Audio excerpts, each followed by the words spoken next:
Welcome to Seven Trumpets Prepper. Guys, in this video, I want to talk to you about that. I think in this year, you're going to see a massive revelation. We already see that in so many aspects that I'll touch on in just a second. But I want to just send a quick shout out that if you didn't see the Scriptural Sabbath Summit that we held last night that was hosted on my channel and streamed on Brother Ari's channel, on Teacher of Righteousness of YouTube, on YouTube, his YouTube channel, and then on True Talk Radio, on Brother Akeen and Brother Joel's channel, Solemn Prophet and Professor S. If you didn't see that over there, you need to check that out. And it's probably going to be uploaded, I'm guessing, maybe to Brother Troy's content, Brother Matthew's content later, too. I'll make sure to get them a copy so they can upload that, too, if they'd like. But anyway, if you hadn't seen that, make sure to check it out.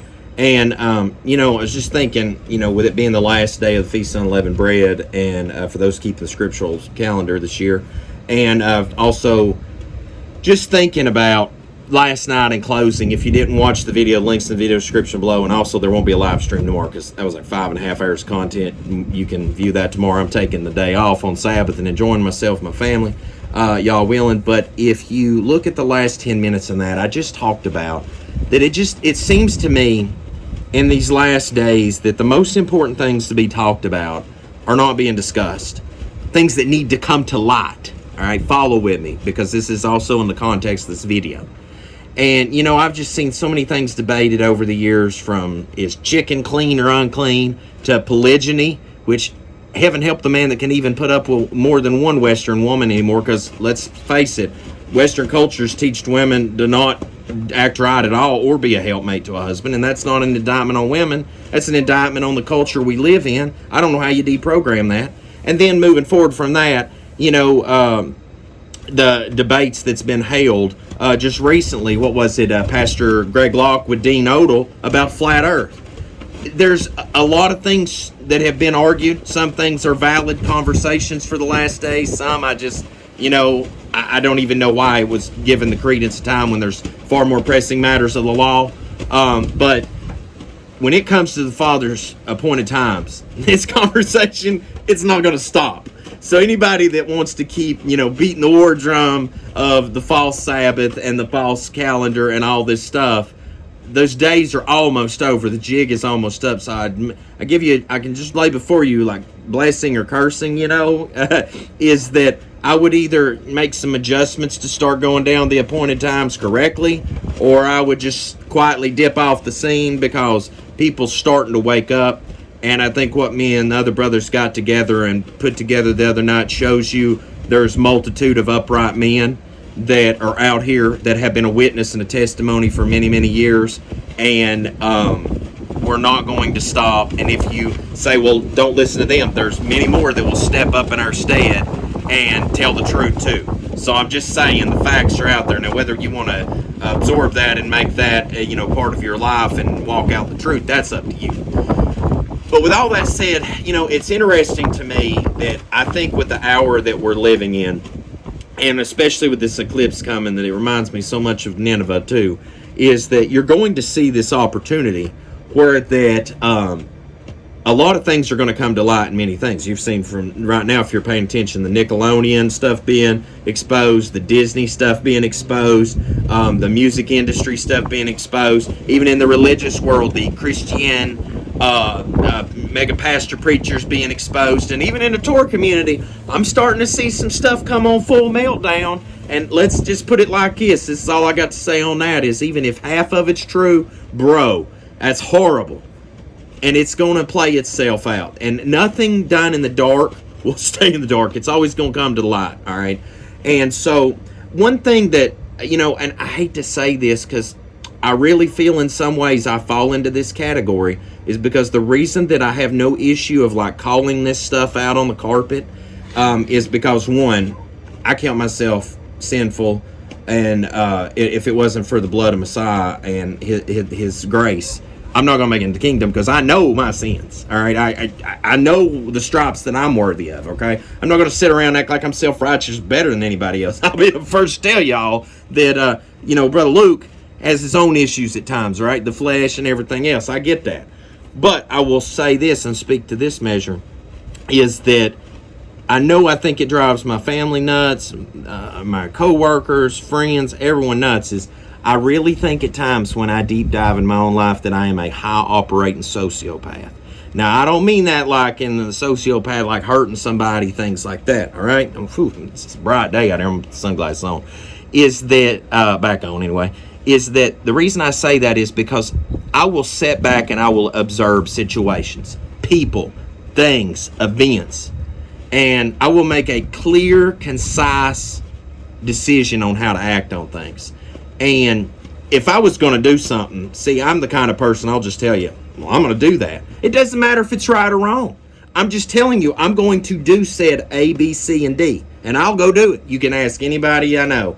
They'll tell you that is literally how that dude acts. He also, if he tells you he's going to do right by you or he promises you this, he does his very best to follow through on it. But that's just how my mind works. But because that my mind works that way, and I really believe that I'm one of these Sigma mindset mentality people, is that when you step back, and I'm so disjointed from society where that I prefer to operate alone, but I can be part of a collective. At work, I managed a factory full of a ton of men.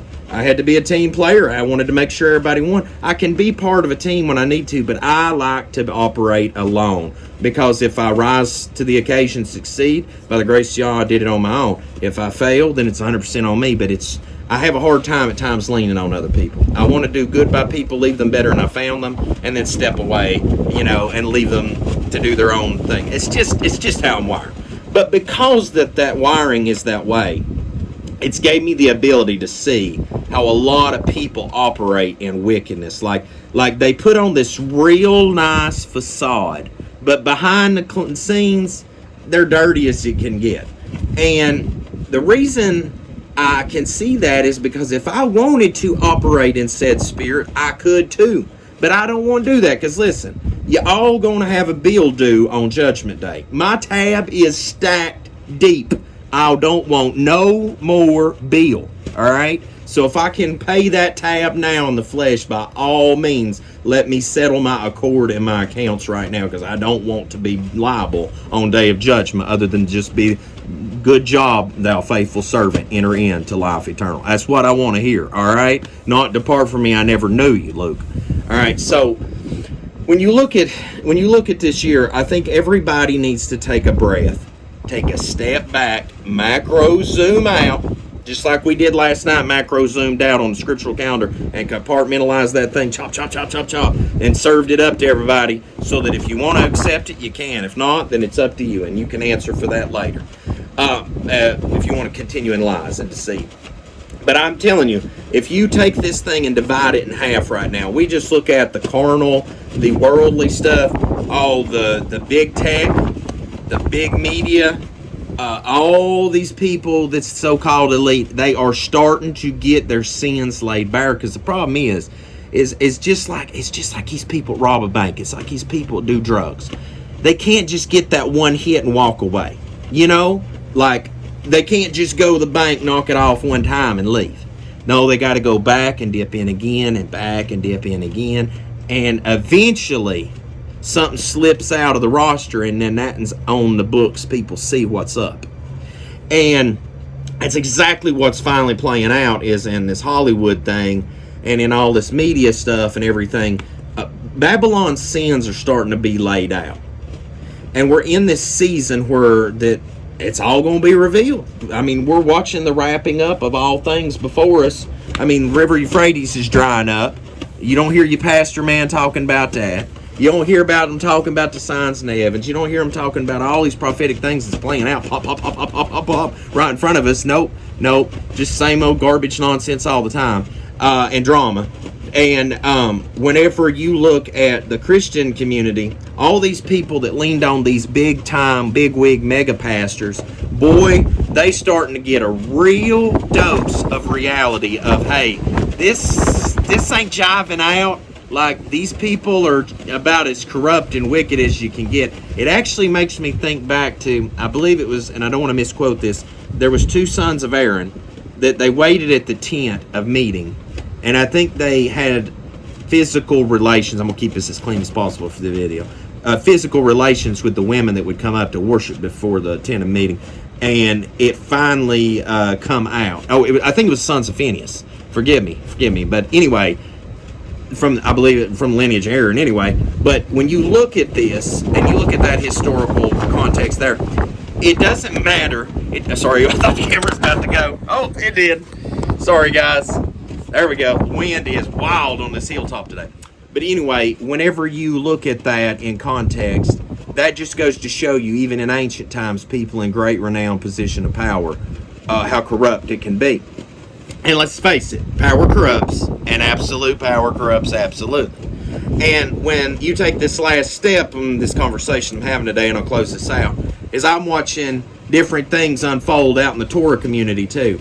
And it makes me so glad that, I've tried my best to keep my hands clean and stay far and away from a lot of things out there, because there is certain elements out here in the Torah community that is going to finally implode one way or another, to the good or to the bad. Things have molded and built up and accumulated for a long time that it's going to come to pass, the truth on what's really going on. And people's eyes are starting to be awakened to seeing these things. And that's why I think it's so imperative with the things like the Father's Calendar, the true Hebrews, Israelite ancestral descendants of Abraham, the flat earth. It's why it's so important to keep just jabbing these conversations in, because while people starting to see the corruption not only in the secular world, but now in their Christian beliefs and even in the Torah community, they're starting to finally see, man, I can't stand Brother Luke. I just can't stand him. Like let's just take it for the example, it's an SAT day keeper. Like, I just can't stand him. Well, bro, the problem is you cannot stand me. But just like I expounded last night, fit the Battle of Jericho into the 7 days of a Gregorian calendar.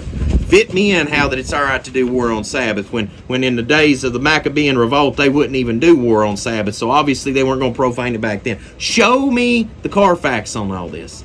And then, you could approach it from like what I call, people that's hateful Hebrews, where it's like, oh, he ain't got enough melanin in him. He ain't even a Hebrew. Well, bro, show me where you're written in the book right now that you can show your lineage all the way back to Abraham, to Israel. And then I'll acknowledge you as a Hebrew. But we're kind of both Gentiles in a way at this moment, because you can't really show the Carfax who you are either. But I'm supposed to stop my mouth and not speak. Not because that I don't have some truth to share, but because I'm sharing a truth you don't like. And then the last grouping is that you have people that's in power, they're ministry leaders or whatever, blah, blah, blah. And if you check them, then they'll take shots at you for checking them. I mean, like, if I was in the place of ministry, I used to be a deacon in church. The first thing I done when I became an elected deacon was make sure to go to the scripts and make sure I was not off base on something. Because if I was, I wanted to make sure and have an answer for somebody when they asked it out of the book. And that's what put me out of the church. So, like, I'm just saying, we are in a outstanding paradigm right now where that things are being revealed, people are being exposed, ministries being exposed, governments being exposed, elites are being exposed, like all this stuff. Now, the thing is now they're being laid bare. This is the last thing I'm going to say on this. They're being laid bare. Now, the question is, are you going to continue to cleave to, these media outlets, continue to lean on your social media superstars and your movie stars? Are you going to continue to go to the voting booth and vote for these wicked people? Which I'm checked out at that point anyway. I just cannot wait until this country's gone and all the rest of them and Messiah's kingdom's established. But that's another conversation another day.